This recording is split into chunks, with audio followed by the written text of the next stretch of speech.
This is From Our Neurons to Yours, a podcast from the Wu Tsai Neurosciences Institute at Stanford University, bringing you to the frontiers of brain science. I'm your host, Nicholas Weiler. Our memories and our senses are tightly tied together. Like how the smell of a chocolate chip cookie might bring back memories of sitting in your grandmother's kitchen when you were 7. Or how hearing the first bar of a song you used to love could recreate a whole gloriously wasted teenage summer. But this relationship between memory and our senses might go beyond the 5 typical senses we usually think about: sight, smell, touch, taste, and hearing. Those are our external senses, the ways we perceive the world around us. But we also have a whole set of senses that point inward, signals that tell us what's happening inside our own bodies. Stop for a moment and think about how your body feels right now. Where is your body in space? Are you hungry or full, nervous or relaxed? Is your heart beating quickly? Do you have that uneasy feeling people sometimes describe as butterflies in the stomach? These internal sensations, sometimes called our interoceptive senses, are one of the ways the brain stays in constant communication with the body. This is something that neuroscience knows much less about than our external senses. But new research is finding these internal senses are also deeply entwined with our memories, even if those associations can be less obvious to us, or sometimes even completely unconscious. In fact, it turns out that losing these internal signals, which happens as we get older, just like our hearing and our eyesight might start to weaken, could be related to why our memories also get cloudier as we age. And this could be a problem because while you can get reading glasses for your eyes or hearing aids for your ears, there's not much we can do, at least not yet, to repair a failing vagus nerve, for example, which is the main communication highway between the brain and the gut. Today on the show, we're talking about a new study in the journal Nature that explores this idea in detail, tracing a path between microbes in the guts of mice all the way to the formation of memories in their brains. We'll talk about what might cause our internal senses to decline with age, and how restoring them could help protect our mental abilities. Our guest today is the study's senior author, Christoph Theis, an assistant professor of pathology at Stanford and a core investigator at the Arc Institute in Palo Alto.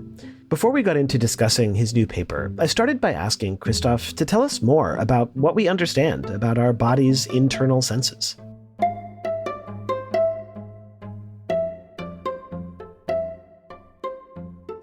So usually when we think about senses, we think about what we call exteroception, which is how the brain perceives the outside environment. And this largely takes place through the 5 canonical senses that we basically have studied for many, many decades. And we have a lot of scientific knowledge about how these 5 external senses work. But then in parallel, there is a separate set of senses that the brain has to figure out what's going on inside the body. Very similar to how the brain is monitoring the outside environment, it is monitoring the inside environment of the human body. But there are some very interesting distinctions between these 2 branches of senses. There are the 5 canonical senses for the outside world. We don't know if there is a finite set of senses for the inside world. You don't even know how many of these internal senses we have. That's right. We don't know how many of the variables that are inside the body in terms of the chemical milieu. We don't know how many of those are being monitored by the brain, how many of them are being monitored indirectly, and how many of them the brain ignores and are not monitored at all. We know that there are specialized epithelial cells in the lung or in the gastrointestinal tract. They can communicate with sensory neurons, and these sensory neurons then send a signal to the brain to be understood and decoded. So there are anatomical similarities, but we don't know how many different senses of interoception there are overall. But we're talking about things, just to make sure I understand correctly, we're talking about the things that obviously come to mind are something like hunger, or maybe whether I'm short of breath, or I sometimes wonder whether a sudden craving for yogurt, I haven't had yogurt for weeks. Why do I suddenly want yogurt today? Where is that coming from? This is sort of the spectrum of different things you might imagine coming from within that our brains are becoming aware of in some way. That's right. Everything you just mentioned are examples of consciously perceived internal sensations. But there are also many internal sensations that never gain access to conscious perception. Hunger or fullness in terms of stomach distension, these are consciously perceived internal sensations. But then there are others. If I asked you now to focus on the number of glucose molecules that are entering your gastrointestinal tract based on the last meal you just ate, even if you focused very hard, you will not be able to consciously perceive these glucose molecules. Even though we know that there are sensory neurons that innervate the gastrointestinal tract that respond to these glucose molecules. And so some of these internal sensations, they never gain access to conscious perception. And then there are some interesting ones that are somewhere in between. For example, the bladder. If the bladder is full, we have to feel the bladder, right? There's no way not to consciously perceive your bladder if it's full. But if it's empty, we have no way of localizing our bladder. And so there are some internal sensations which seem to move from impossibility of conscious perception to mandatory conscious perception. And where this distinction is made is currently unknown, but is a very interesting aspect of interception research. So I want to talk about a specific study that you just published. Actually, it just came out today, the day that we're discussing this in March of 2026, that makes the case that something about these inner senses, or some of these inner senses, might be involved in age-related memory loss. This is a study where, as I was reading it, I kept writing, "This is wild," in the margins, because there's so many interesting things here. And I'm excited to talk about what you did, and then to talk about what the heck you think it means for our understanding of memory, of aging, our internal senses, and so on. There's a lot wrapped up here. So the basic discovery that we're starting with is the discovery that young mice can essentially catch memory problems from old mice. When we talk about memory, these memory losses that we see in old mice, you've got young mice and you've got old mice. You do these memory tests. And what are the differences you see in their performance? Yeah, so the memory tests, they basically are very similar to what we do in humans. They test for the ability of a mouse to remember an object that they have just seen, or they remember the exit path from a maze. And so we're basically trying to test for hippocampal function, because many of these learning and memory functions, both in mice and in humans, are dependent on the hippocampus. And we know, of course, memory declines with age. It's extremely heterogeneous in the human population. And so actually there are some people who live to 100 years of age with complete cognitive fitness, and other people start becoming forgetful in their 50s and 60s. And so one of the main goals in the field is to try and understand where this heterogeneity is coming from and whether there's something we can do about it. And so in mice, if we perform these tests, for example, the novel object recognition test is one that we use a lot in the study. The mice are exposed to different objects, and then the objects are coming back, or a different object is coming back, and we're assaying how well the mouse remembers which object it has seen in the past. Right. And so mice tend to explore new objects. And so if you show them something, they'll explore it. If you show it to them again, if the mouse's memory is good, it won't explore it so much. If its memory is not so good, it might treat it like it was a brand new object, like it's never seen it before. So this is sort of like getting at this idea of how good is the mouse's memory. Exactly. So an old mouse doesn't remember which object it has seen before, so it explores both objects. But a young mouse remembers the object very well and then spends most of the time on the new object. However, if we now co-house young and old mice in the same cage, they perform equally bad in the test. And so the really surprising discovery we made was that if we take a young and an old animal and we perform memory tests on them, as we would expect, the young mouse remembers well. But then if we, instead of housing them in separate cages, we put them into the same cage, now the young animals became as forgetful as the old animals. So somehow the loss of memory with age is almost infecting the younger mice. And it sounds like from the paper, this is actually what you think is happening. And hopefully this is not something, I want to reassure listeners that they're probably not at risk from living with older relatives, because we think this is something that's happening in mice because they have this habit of eating one another's poop, their feces, right? There's literally something being transferred from the older mice to the younger mice. And that's sort of what set you off on this journey, right? Exactly. So when we had this observation, there were two main possibilities. One is it's a social effect, right? That the young mice observe the old mice and then copy their behavior. Or alternatively, as you just said, it's an infectious phenomenon. So there is something about the microbes being transferred to the young mice, and then the microbes are having this effect. To distinguish between these possibilities, we conducted a second experiment This time there was no co-housing involved, but we used germ-free mice. So mice with no microbes. Exactly. They are raised without any endogenous bacteria. They're raised in sterile isolators. And so we can use these mice to ask very mechanistic questions about the microbiome by bringing in a microbiome of interest. And so in this study, we took microbiome samples from young and old donors, we transplanted them into the germ-free recipients, and then performed the exact same memory tests on those recipients. And in these experiments, we saw that all young mice, no co-housing involved, but the recipients of an aged microbiome or a microbiome from an aged donor, they started showing signs of cognitive aging. And so we can basically, with these experiments, we can disentangle the age of the microbiome from the age of the host, and we can see that cognitive aging tracks with microbiome age rather than host age. Okay. So we observe that, as is typical, older mice have worse memory. They don't recognize objects. We also did experiments with mazes where older animals had trouble getting out of the maze in a timely fashion.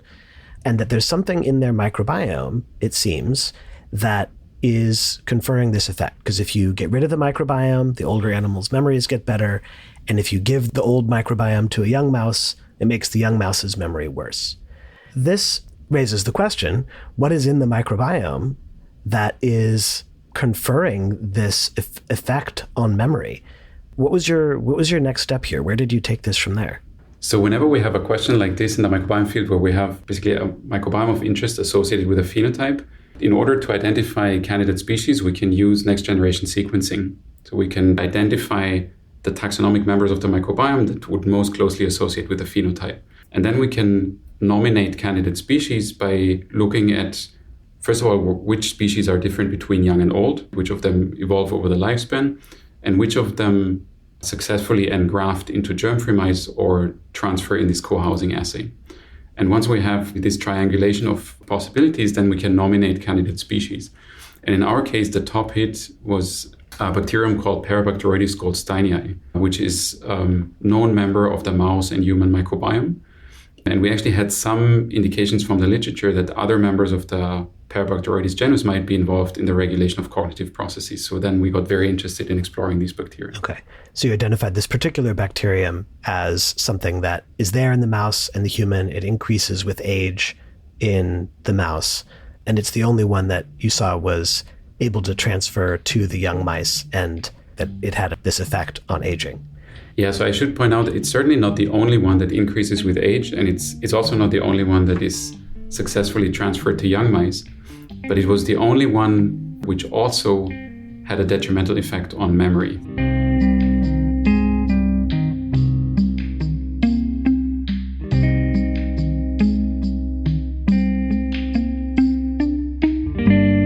Okay, so now we have a potential culprit. Something about the microbiome can get transferred from old mice to young mice, and you've identified this particular bacterium, Parabacteroides goldsteinii, that has all the fingerprints of the culprit in this situation, which then takes you on this big journey to try to figure out, well, how do you connect a bacterium in the gut of mice to memory problems that these mice are experiencing?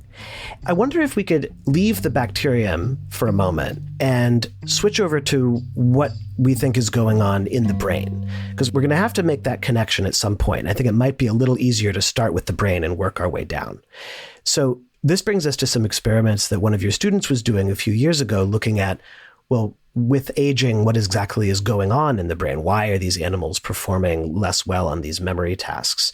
Can you set the scene for us here? We talked about the memory experiments. What was your student seeing in the brain that seemed to be related to the older mice's poor performance? So learning and memory, both in mice and in humans, is very strongly linked to the activity of the hippocampus. And actually, we know memory formation is very strongly linked to the formation of what we call memory engrams. So these are basically ensembles of neurons that get activated in response to a stimulation. For example, if I'm making a sound with my hands, the neurons in our brains are activated in response to the sound. And the ones that get co-activated will encode different aspects of this experience. And then the engram consolidates and remains over time. But then if the stimulation comes back, for example, if I'm making the same sound again with my hands, now the same neurons get reactivated and produce the experience of the memory.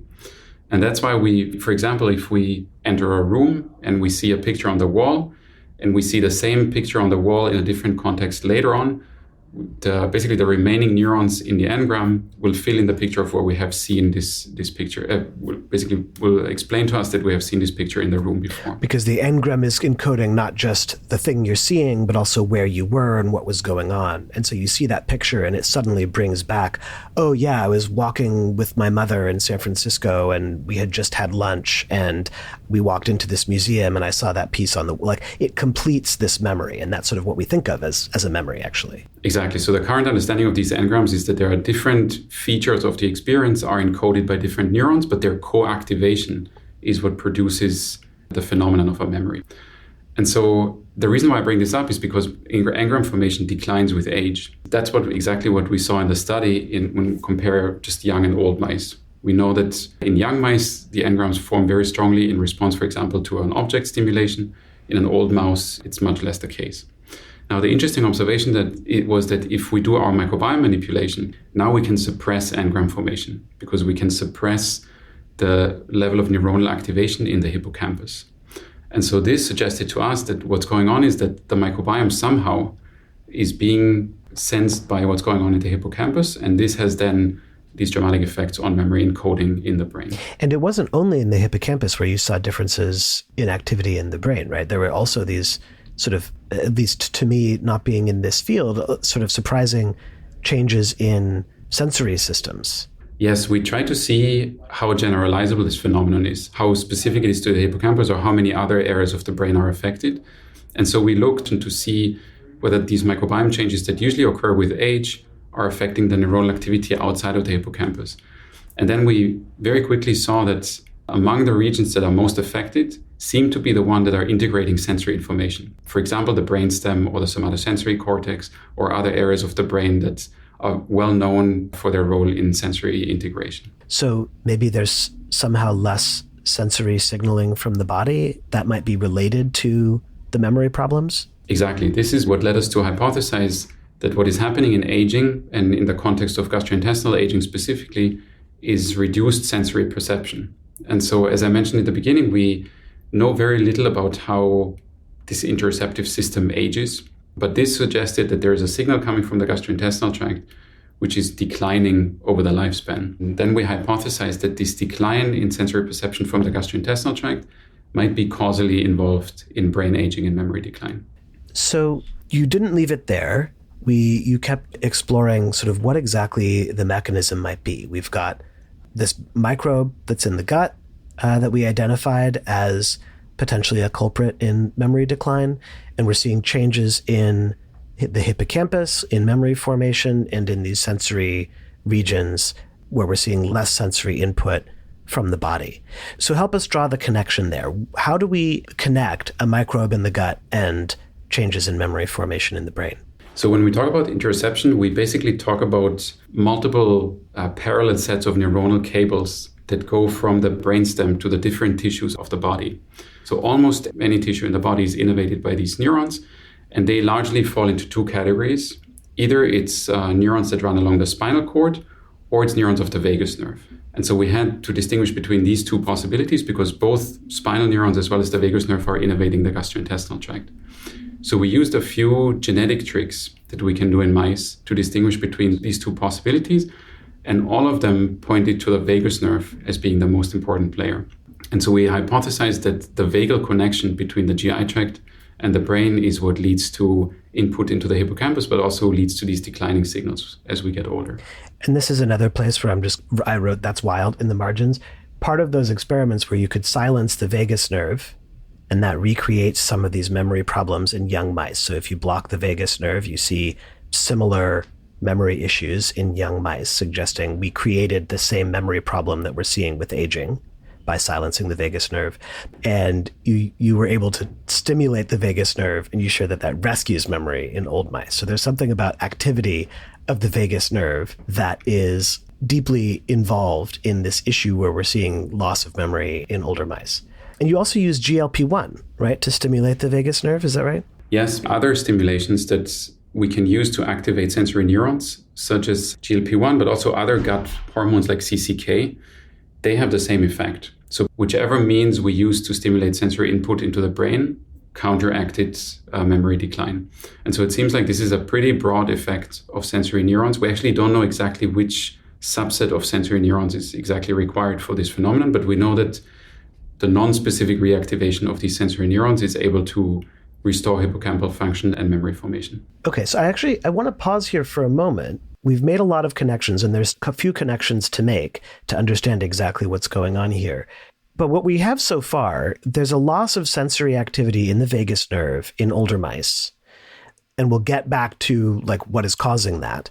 And that in some way is reducing the older mice's ability to form new memories.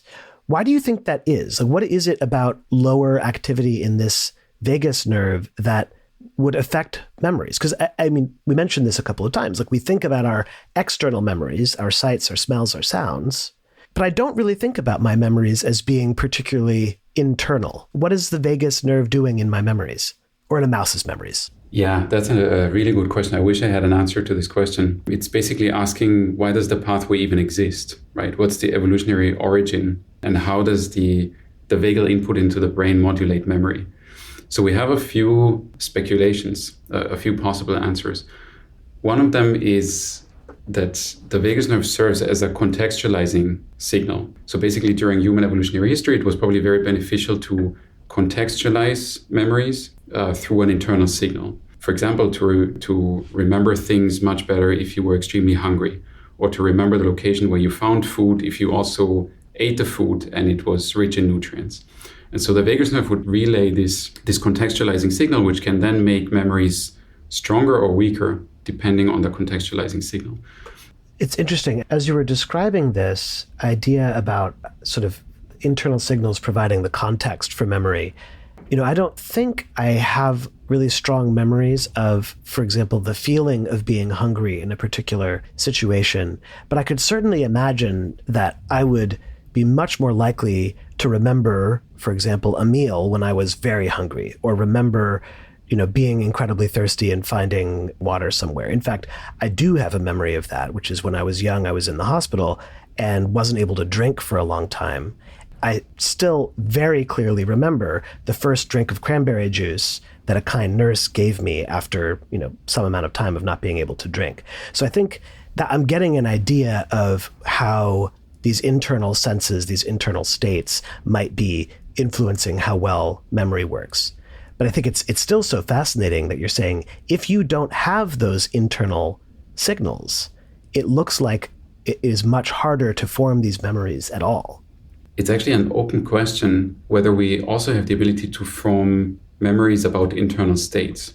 There is some suggestion that, for example, signals from the immune cells of the body form an engram-like state in the brain and can be reactivated by reactivating this engram.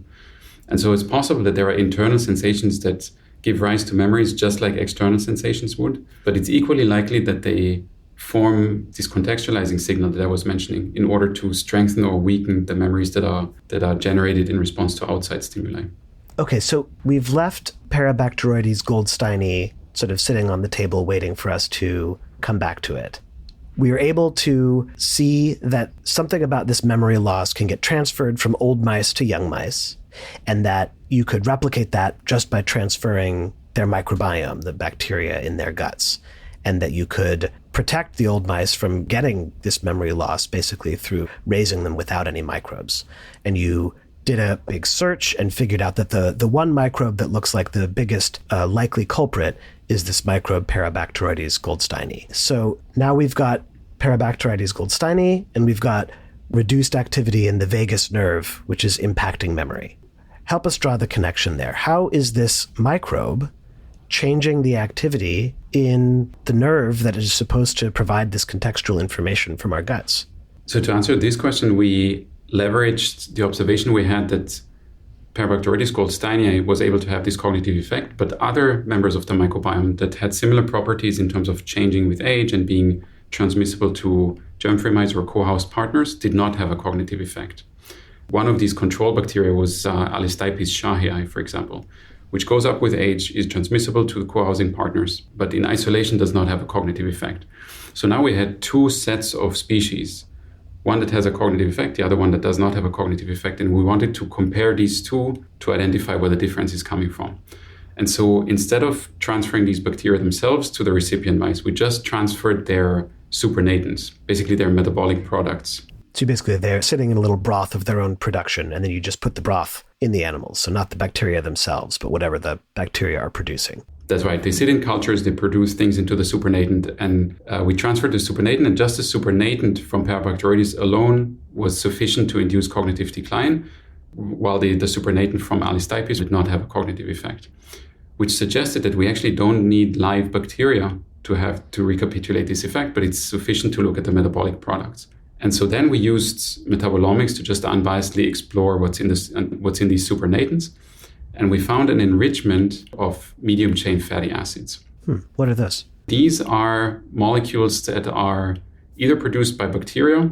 They're also very frequently found in dietary components, like in the food, but they can also be produced by cells of the host, by the human cells or by the mouse cells. And so they are very pervasive molecules, and they have many, many different functions in biology. But the function that we focused on is their ability to be perceived by immune cells and then trigger inflammatory signaling. And so there is a receptor for these medium chain fatty acids. It's called GPR84, and it's known to be expressed primarily by myeloid cells, which are cells of the immune system. And the consequence of these myeloid cells sensing the medium chain fatty acids is the production of pro-inflammatory cytokines, basically mediators of inflammation. So what this meant is that this change in the gastrointestinal environment leads to an accumulation of medium chain fatty acids. And these medium chain fatty acids are actually perceived by the immune system. So the immune system monitors these molecular changes, and in response to the molecular changes, starts producing inflammatory cytokines. Now, the reason why this was interesting is because we know for a long time that there is a phenomenon called inflammaging, which is basically describing that the inflammatory tone in different tissues increases as we get older. Yeah, we had a great conversation about that with Katja Andreasen a few months back. Yes. Katja is actually one of the leaders in the field of trying to identify where these inflammatory signals come from. And so our study would suggest that there is a microbial contribution to this inflammaging effect, and that these medium chain fatty acids and their signaling through GPR84 might be responsible for some of the inflammaging effect. And the reason why this is interesting is because inflammaging is a major risk factor for many, many of the known age-associated diseases, metabolic diseases, neurological diseases, and many others as well. So that's definitely something that we try to avoid. And we actually, we have a lot of anecdotal evidence that the lifestyle interventions that are helpful in terms of preventing age-associated diseases like frequent exercise and healthy diets, caloric restriction, intermittent fasting, all of these seem to act through lowering peripheral inflammation. That's why it was an interesting observation that these microbial changes that accumulate over the lifespan seem to contribute to inflammaging in the periphery. Right. And you saw specifically that, you could get rid of these inflammatory immune cells, you could get rid of the molecules, the cytokines that they're producing, and that would, again, rescue this aging thing, right? If you got rid of those things, then the aged mice had better memory. And that this inflammation is specifically acting on the vagus nerve, which we've talked about, right? You can show that there's a specific effect of these inflammatory cytokines on the vagus nerve that's leading to this whole effect. So now we have sort of the whole chain. With age, the microbiome changes. One microbe that changes is Parabacteroides goldsteini. That microbe is producing medium chain fatty acids. There's, I think, one in particular you highlighted that might be a problem. Those are triggering myeloid cells to produce inflammatory cytokines.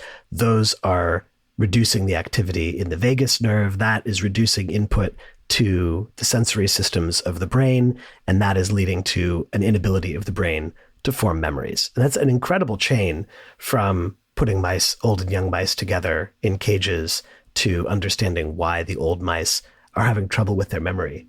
And one of the things I thought was so clever about this study was basically at every stage of this chain, you are identifying, well, we can turn this up and down, right? We can have this intervention and it makes memory worse, and we can have this intervention and it makes memory better.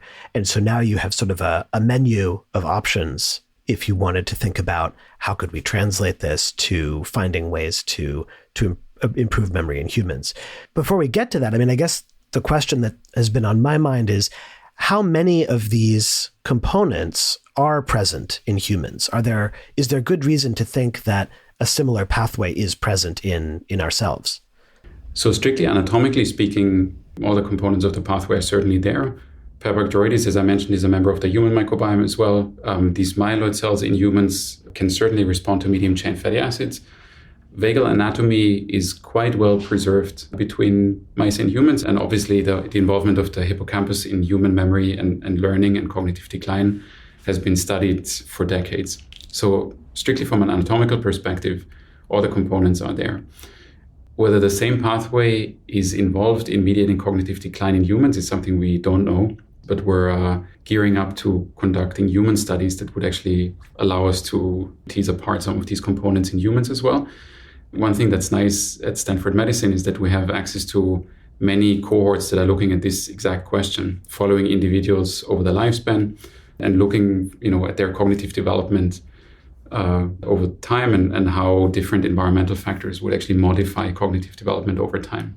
There is anecdotal evidence in the literature because vagus nerve stimulation is an FDA-approved procedure, for example, in treatment refractory depression, epilepsy, and as well as motor recovery after stroke. And so there are individuals who stimulate their vagus nerve for therapeutic purposes. And there is anecdotal evidence in the literature that it actually leads to an improved memory function in these individuals. But that's something that we now need to explore in thoroughly designed trials.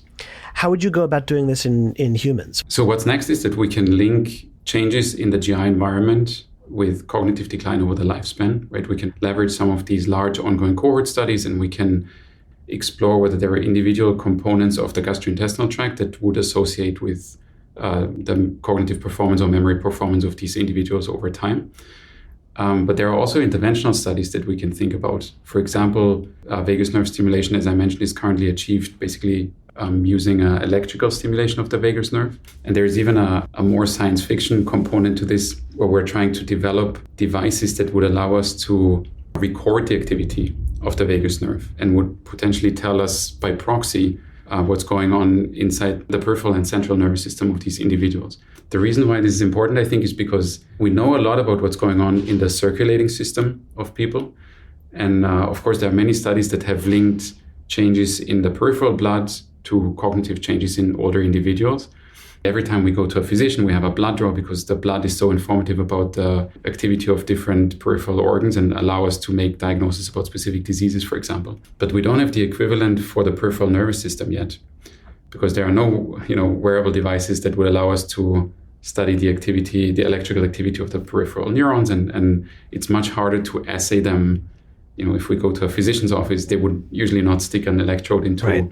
They can't check your vagus nerve for you at the moment. But that would be ideal to have. Right. That would be a tool that would allow us to ideally non-invasively monitor the activity of peripheral neurons and would allow us to make associations between changes in these activities and disease states. So that's maybe a little bit further into the future, but that's a future that would be very exciting. So that what happens in Vegas doesn't stay in Vegas. I'm sorry, I had to say it. Exactly.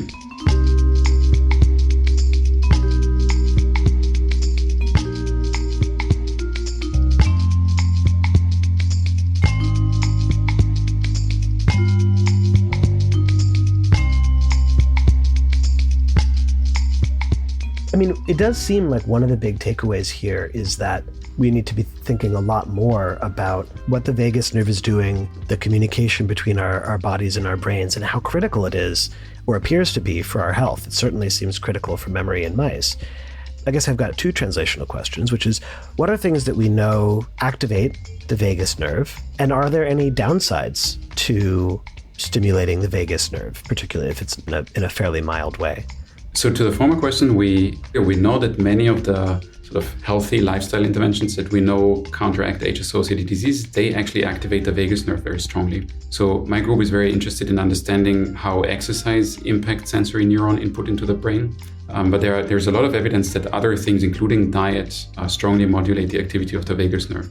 So it's actually possible that at least some of these beneficial effects of these lifestyle interventions on cognitive health are mediated through the modulation of vagal activity. And that's something that we're actively exploring. There's also, again, going a little bit further into the future, there is a possibility that we can pharmacologically remote control what's going on inside the brain by modulating the activity not of the brain directly, but by modulating the activity of these sensory neurons. In my group, it's an approach that we call interoceptomimetics, because it's allowing us to mimic the activity of what's normally occurring in the interoceptive system, but we're trying to leverage this for therapeutic purposes. And possibly the most famous and first very impressive example of interoceptomimetics is actually the GLP-1 receptor agonist drugs, because GLP-1, as we talked about earlier, is an endogenous interoceptive signal. It's produced by the gastrointestinal tract, but then its pharmacological overactivation is leading to all of these impressive weight loss effects and many other beneficial effects that these drugs seem to have. So this is an example where we have an endogenous signal, and if we basically take the endogenous signal and we turn it into a therapeutic approach that dramatically overactivates the activity of its receptors in sensory neurons, but also in the brainstem, then this leads to all these beneficial outcomes in terms of brain health, but the health of many other tissues as well. And so the question we have is whether this is actually a generalizable principle of these efforts to activate sensory neurons that may have so many beneficial effects down the road. The other thing you asked is whether there's a downside to it. And we have to be very careful, because we know, as I alluded to just a minute ago, that the overactivation of some of these sensory systems may actually lead to the opposite outcome, right? That there is overactivation-induced hyposensitivity of these neurons. And so that's certainly something we would want to avoid. But based on the experience we have with the GLP-1 receptor agonist drugs, it appears that chronic stimulation of these gut-brain pathways is certainly possible and can certainly have a beneficial outcome. What I should say, though, is that the GLP-1 receptor agonist drugs, they don't exclusively act on the vagus nerve, because the GLP-1 receptor is expressed in other areas of the body, including in the brainstem. And it's actually believed that the brainstem is the main site of the therapeutic efficiency of these drugs. So that would suggest that sensory reactivation doesn't only mean reactivation of the vagus nerve, but it may involve other areas of the nervous system as well. But on the other hand, I mean, the main therapeutic effect of the GLP-1s, they were developed for diabetes and now they're used extensively for weight loss. But it's been documented that they have many other effects, right? I mean, they have effects on addiction, people report, or on mood and so forth. So as you say, those receptors are all over. Maybe some of those effects are coming from the vagus. Maybe some of them are coming from the brainstem. Yes, that's actually a very interesting aspect of these drugs, is that they certainly have many unwanted but biologically logical side effects, including nausea and vomiting. Because endogenously, GLP-1 is signaling too much intake into the gastrointestinal tract, right? If there is a lot of undigested material that arrives in the distal bowel, it will trigger GLP-1 release from enteroendocrine cells. And so the body is basically signaling to the brain that it's time to stop introducing material into the gastrointestinal tract, because the gastrointestinal tract doesn't manage to keep up with digestion, or because there is undigestible material. And so nausea and vomiting is actually a very logical reaction to this. And so the fact that this is a very frequently observed side effect of these drugs makes a lot of sense in terms of the biology of these drugs. Some of the other nicer side effects, including the ones you just mentioned on addiction, I think are a little bit harder to explain based on the purely biological function of GLP-1, but may actually be a result of the therapeutic overactivation that is rarely observed under physiological conditions. So just to tie a bow on all of this, we've learned so much about the importance of this gut-brain axis, the way that our guts and our brains are communicating with one another. And you've done a lot of work on this that I'll link to in the show notes that are helping us understand different aspects of communication, which goes both ways, right? I mean, the gut certainly can influence the brain can influence the gut. And just to sort of leave the audience with the takeaway, much of this is, this is fundamental biological research. We're understanding these systems and we hope to translate it to humans in the future. Does any of this change, just as a human being, as well as a scientist, how you think about sort of taking care of your own body, your microbiome, your vagus nerve, things like that? Does it alter how you move through the world or not so much yet? I have to admit that I'm not following all the latest trends and suggestions about how we can improve the health of our gastrointestinal tract. But it has sensitized my understanding of what we usually call the embodiment of intelligence, which means that the brain is certainly not this excluded organ that sits on top of the body and has nothing to do with the rest of what's going on inside the body. But there is, cognitive processes like learning and memory, which are extremely fundamental and are so necessary for the human experience. They are not solely brain intrinsic. but they rely on input from the gastrointestinal tract in our study and probably many other parts of the human body as well. So everything that defines me as a person, and the reason why I remember who I am and the reason why I can relate to everything that we're talking about today is basically because I can form these memories. And I can remember my childhood, I can remember what happened yesterday. And it seems like much of this, I wouldn't say all of this, but much of this depends on me having a body, not just my brain being hooked to some computer somewhere. And that is a very important implication of these basic findings that we had. If we think about artificial intelligence systems, if we think about the brain simulation efforts that are going on all over the world. And so, for me as a person and as the father of young kids, when they are learning, this is certainly the case that, the teachers always tell us that kids learn much better if they don't just see an object or a specific material, but if they interact with it, if they activate other sensory stimulations in response to the learning activity. And so I think this goes back to what we talked about earlier in terms of the contextualization of memory formation through sensory experiences. And I think that's something that even in modern human learning is extremely relevant. That's a beautiful place to end. Thank you so much, Christoph. It's been a pleasure talking about this research with you. I look forward to hearing more about how it goes in the future. Thanks very much for having me. Thanks again so much to our guest, Christoph Theis. He's an assistant professor of pathology and a core investigator at the Arc Institute in Palo Alto. To read more about his work, check out the links in the show notes. If you enjoyed this episode, please subscribe to the show for more conversations from the frontiers of brain science. We also love hearing from listeners. If you have thoughts about the show or questions about the brain you'd like to hear us discuss in a future episode, send us an email. We're at neuronspodcast@stanford.edu, or you can leave us a comment on your favorite podcast platform. And while you're at it, please give us a rating and share the show with your friends. It may seem like a small thing, but it is tremendously valuable for us to allow us to bring more listeners to the frontiers of neuroscience. Coming up on From Our Neurons to Yours. There's a kind of hidden structure behind most of the sentences that we hear and produce that we're probably not aware of. But for example, if I say, Corey talked to Nick this morning, I can form a question whose answer is Nick from that statement. So who did Corey talk to this morning? But I can't form a question whose answer is morning as what did Corey talk to Nick? From Our Neurons to Yours is produced by Michael Osborne at 14th Street Studios, with sound design by Mark Bell. Our social media strategy is by Julia Diaz. Additional editing by Nathan Collins. Our logo was designed by Amy Garza. I'm your host, Nicholas Weiler. Until next time.